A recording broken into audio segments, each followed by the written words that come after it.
रामराम मंडळी, मराठी का आपल्या कट्ट्याला अधिक स्वागत. आज आपल्या समोर आहोत दुसरी कंटेस्टंट जी एक्झिट झालेली आहे, सोनाली राऊत.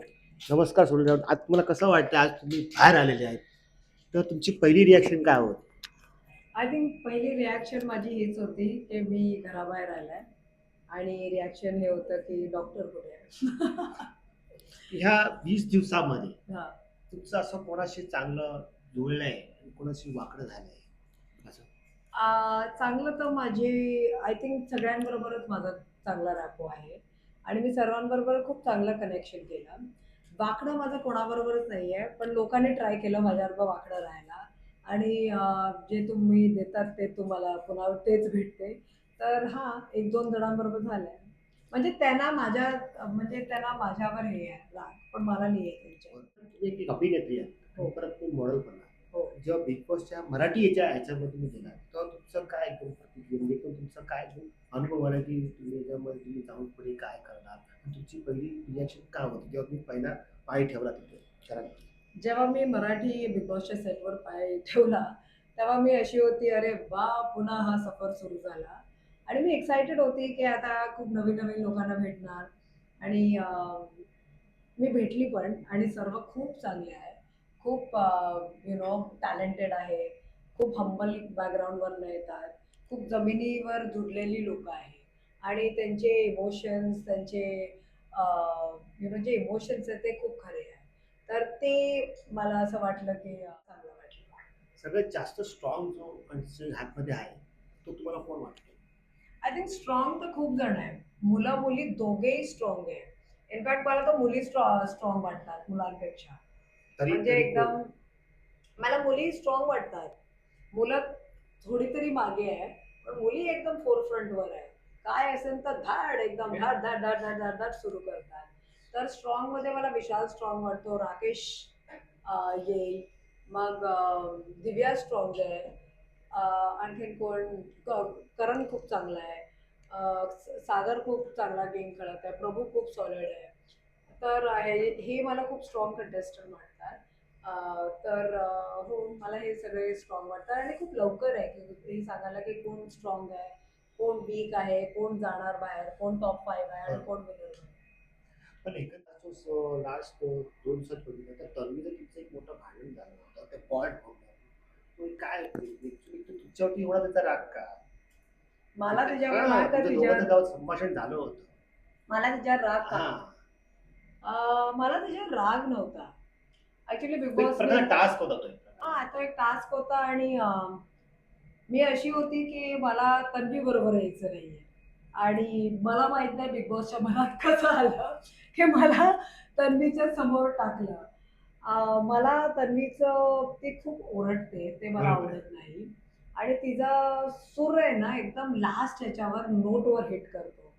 तर मला ते जेव्हा टास्कमध्ये पण असतो ना, भलेही ती टास्कमध्ये नसेल, पण ती खूप ओरडत राहते, ओरडत राहते, ओरडत राहते. तर मला ते नाही आवडत. कोण जास्त ओरडलेलं मला आवडत नाही आणि कंटिन्यूअसली आणि जेव्हा मी टास्क पण करत होती, ती माझ्यावर ओरडत होती, की "सरा क्यों ना बिग बॉसने हे सांगितलंय." बरोबर तर आहे. तेव्हा मी कंट्रोल करत होते, कंट्रोल करत होती आणि तुम्ही आहे काय? तुम्ही वागतात काय? ते मला वाटतं सगळं ट्रिगर करण्यासाठीच आणि मी अशी होती, की काही असो तन्वी समोर नाही आली पाहिजे आणि मी नोटीस पण तिला करत होती काही गोष्टीसाठी आणि ती मुद्दामून तीच येऊन सकाळी गुड मॉर्निंग बोलायची. तिनेच सुरुवातीला बरोबर आहे. सुरुवातीने बरोबर मला आहे. पॉइंट आउट केलेलं. तर आणि मी तिच्याबरोबर चांगली बोलत पण असायची. मी तिला विचारायची. जेवणामध्ये एवढं हे होतं. तर मी तिची एक-एक गोष्टी नोटीस करत होते आणि तिचा जो ड्रामा पण चालतो ना, तो नोटीस करत होते. तर मला कधी-कधी जे एक्स्ट्रा गोष्टी करतात ना, ती लोकं बरोबर. एवढी आवडत नाही. बरोबर. एक्स्ट्रा ड्रामा, एक्स्ट्रा रडणं, एक्स्ट्रा नाटक. म्हणजे पहिल्या टास्कमध्ये ती बोलली, "हिने माझ्या थोबाडीत मारली." अच्छा, अच्छा. आठवतंय तुम्हाला? तो एक लांडगाचा टास्क झालेला. त्यात ती बिग बॉसला कंप्लेंट करत होते, की हिने माझ्या थोबाडीत मारली. तर खूप साऱ्या गोष्टी झालेल्या आणि त्या टास्कमध्ये अशी होती, की तन्वी नाही आली पाहिजे माझ्यासमोर आणि तन्वीच आली. आणि जेव्हा ती आली, टास्कच हे होता, की तुम्ही एकमेकांबद्दल काय विचार आहे, हे तुम्हाला सांगायचं आहे. आणि मी ते सुरू केले. आणि मला माहित आहे थोडं पण हे केलं तर या मुली खूप पेटतात. बरोबर आहे. म्हणजे एवढं असेल तर ते एवढं होते. तर मी थोडीशीच गोष्टी काहीतरी बोलली आणि त्यात ते एवढं झालं. आणि तिला माहित आहे की ती माझ्यावर कम्प्लीट नाही करू शकत बोलणं, म्हणजे माझे इमोशन्स आणि शब्दांवर खूप कंट्रोल आहे. मी एक्झॅक्टली मला माहित आहे मी समोर काय बोलत आहे. पण तिला ते कळलं की ती माझ्यावर हावी न होऊ शकते, ती दुसऱ्यांबरोबर भांडायला लागली. ती विशालवर राग काढला, मग दीपाली बरोबर भांडायला लागली आणि मी सांगते की त्यांच्याशी काय बोलतो माझ्याशी बोल. तर ते तसं झालं. आणि तिने काहीतरी भलतेच शब्द वापरले. ते ती दिसतं. काहीतरी कॅरेक्टरवर गेली, तो शब्द तर नव्हताच. ते अख्ख्या महाराष्ट्राने बघितलेलं आहे. म्हणजे ते कुठच्या कुठे या मुली घेऊन जातात ड्रामासाठी.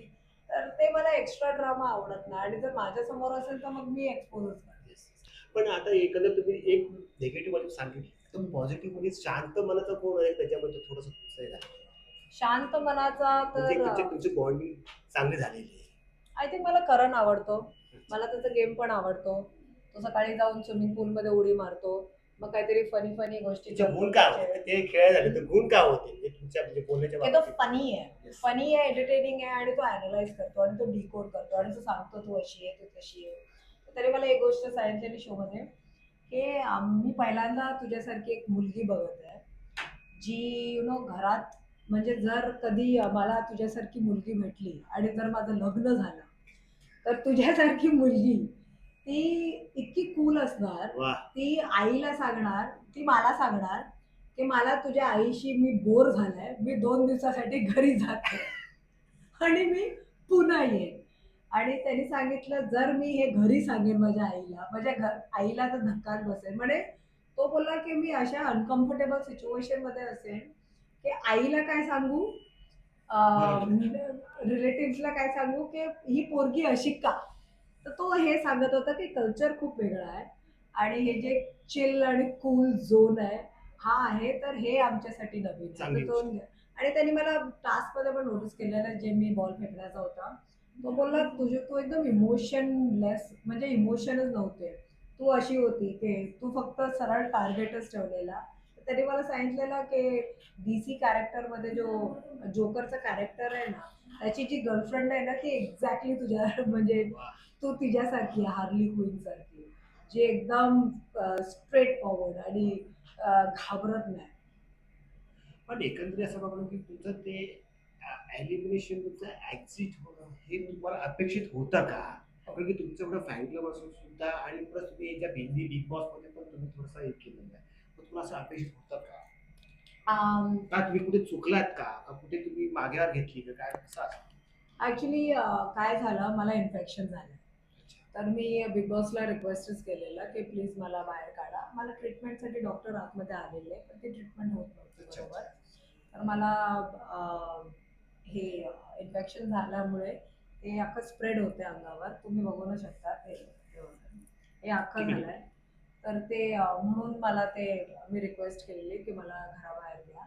आणि आतमध्ये ट्रीटमेंट पॉसिबल नव्हती, अच्छा. कारण ह्याच्यासाठी चांगलं खावं लागतं, राहावं लागतं आणि अनहायजेनिक कंडिशनमुळे झालं आहे, Yes. स्किन कंडिशन ही ॲलर्जी.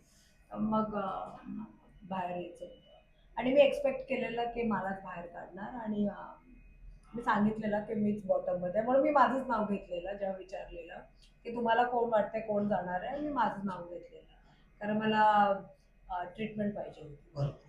त्या कारणाने तुम्ही जरा मागं म्हणजे थोडंसं रिलॅक्स झाले. हा, कारण जेव्हा मी घरात गेली तेव्हा तिसऱ्या दिवशीपासूनच सुरू झालं. अच्छा. आणि तेव्हा मी एवढं सिरियसली घेतलं नाही. मला वाटलं हे जाईन, छोटंसं आहे, फक्त खायचं हे आहे. पण जेव्हा ते स्प्रेड व्हायला लागलं, ते पहिला पायांवरनं, पहिला ते मागणं, मग थाईजवर गेलं, मग बरोबर. लेग्सवर गेलं, मग चेस्टवर आलं, मग पाठीवर, मग ते चेहऱ्यावर आलं. That's where I was Yes, like. yes. तर अशा पद्धतीने तुमचं तर आम्हाला कळलं एक्झिटपणा काय झालं. पण आपल्या या प्रेक्षकांना तुमच्या भाषेत सांगा की काय झालं? एक आव्हान. मी हेच सांगणार की थँक्यू व्हेरी मच, मला एवढं प्रेम आणि सपोर्ट दिलं आणि असंच देत राहा. आणि हॅपी व्हॅलेंटाईन्स डे. थँक्यू.